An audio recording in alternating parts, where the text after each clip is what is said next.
Hi, and welcome back to Plastic Models by a Regular Dude. And part 3, I believe, the final of the Tamiya 148 scale IL2 Shturmovik. So here it is, all complete. This is an unusual aircraft for me in a few ways. Well, no, really only one way. I just don't build much as far as Soviet aircraft. I built a MiG-21 and I built a Yak-3, I believe, on skis by Accurate Miniatures. The MiG-21 was an Edward kit. And that's about it for Soviet aircraft. So here we have the IL-2 Shturmovik. Very interesting aircraft. I guess sometimes it's called the flying tank because it's a pretty hefty looking thing. So a few things about the aircraft itself. Number one, it's really strange looking. It's got that really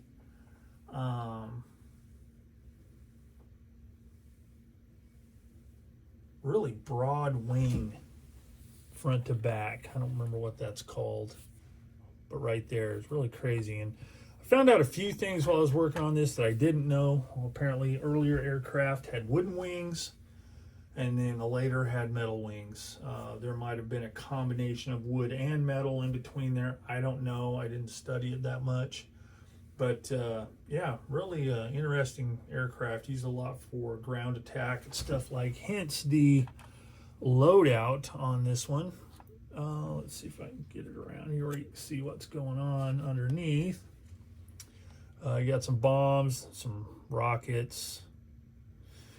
Then they had these cannons on it. What caliber, I do not know. I really didn't do much in the way of, research on this aircraft other than colors and just little tidbits here and there of, the wood and metal wings and stuff like that. Another interesting feature is the fact that there's, more solid than glass on the cockpit. So I'm guessing they just weren't really too concerned about getting jumped by other aircraft because the pilot's field of view seems rather limited. Of course, you do have the guy in the back firing this machine gun of whatever type and caliber that is. But yeah, overall kind of an interesting and odd aircraft. So let's talk about the kit itself. If you'll remember, it is kit number 61113. Fairly new kit. The copyright on it is something, I don't know. I don't see it. Oh yeah, there it is. 2012. So relatively, well, I say relatively new kit, about 11 years old, which I would consider newish. It is definitely a modern Tamiya kit. Went together really well. There were no fit issues at all. Just really straightforward build. Nothing really crazy to talk about as far as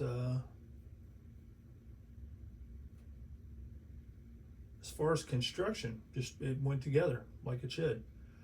Nothing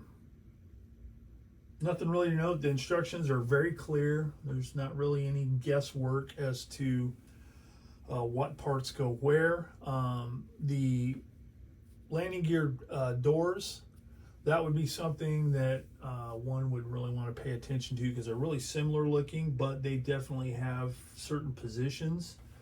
Another thing to really look out for, and it's kind of subtle, are the well, you can't see them in here, but the bomb, let's see, let's turn it this way and see if you can see it a little bit better. Yeah, the bomb racks in here, those really need to be, you really need to pay attention to those because There are two numbers, number 9 and number 10. I can't remember what sprue it was, if it's C or D. But one leg is longer, so they have to be installed correctly or your bombs will be lopsided. So that's really the only thing to look out for, because the parts look so similar. You really want to make sure you pay attention to those. But other than that, went together great. Painting it was rather easy. There wasn't a whole lot of glass to mask off, so that wasn't too bad. Comes with the masks in the kit, but you do have to cut them out, so you want to take care of that. And yeah, other than that, it pretty straightforward. The only thing not included in the kit that I added was the antenna wire here, which was very simple to do with some easy line. And delicate points. Now, this pitot tube right here is actually supposed to be glued in when you put the wing halves together. I did not do that because I figured I'd bust it off for sure.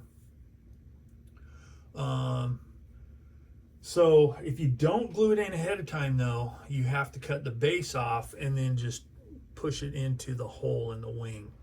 Not that big a deal, and it was pretty effortless. I didn't have to worry about straightening it or anything like that. I also did not glue this part here, whatever that is, might be some kind of a sight, I guess, and this antenna. Those I did not glue in place until the very end. Now, a part that is very delicate, and the fact that it's still on the aircraft is a miracle, is that little thing right there. It looks like one of those bait things for an anglerfish, you know, to attract food. It is very delicate, and I almost broke it off a couple times. I just had to reinforce it with a little bit of extra Tamiya, extra thin cement. So there you go. That's it.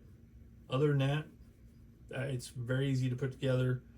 Fun kit to build. Not my most, not a subject I am normally interested in, but it was fun building it. And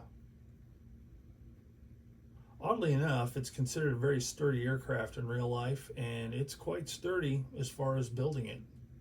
So there's that. So anyway, that's pretty much it. Would I recommend it for a beginner? Yeah, I think I would. If a beginner were to go in and say, I want to start building model kits and I like these Russian aircraft, should I build this one? I would say yes, because there are some more, kind of delicate parts, like these landing gear here. It's got that cross piece there, but it's all molded in one piece, so you don't have to worry about lining a bunch of junk up and stuff like that.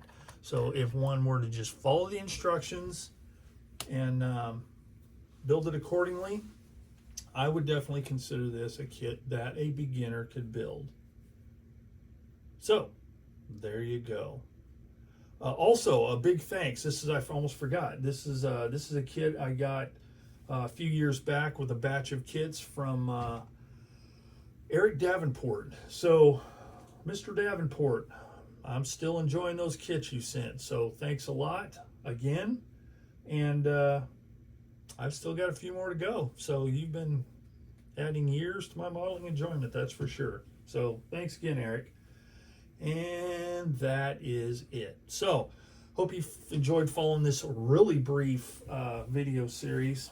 Didn't want to get too much into the particulars of it, but I hope you enjoyed following along. So stay tuned. After I stop blabbing, there will be a short slideshow of some a little bit better photographs. All right. So that's it for the 1/48 scale Tamiya IL-2 Shturmovik project. So as always, thanks for watching Plastic Models, and I bid you all adieu.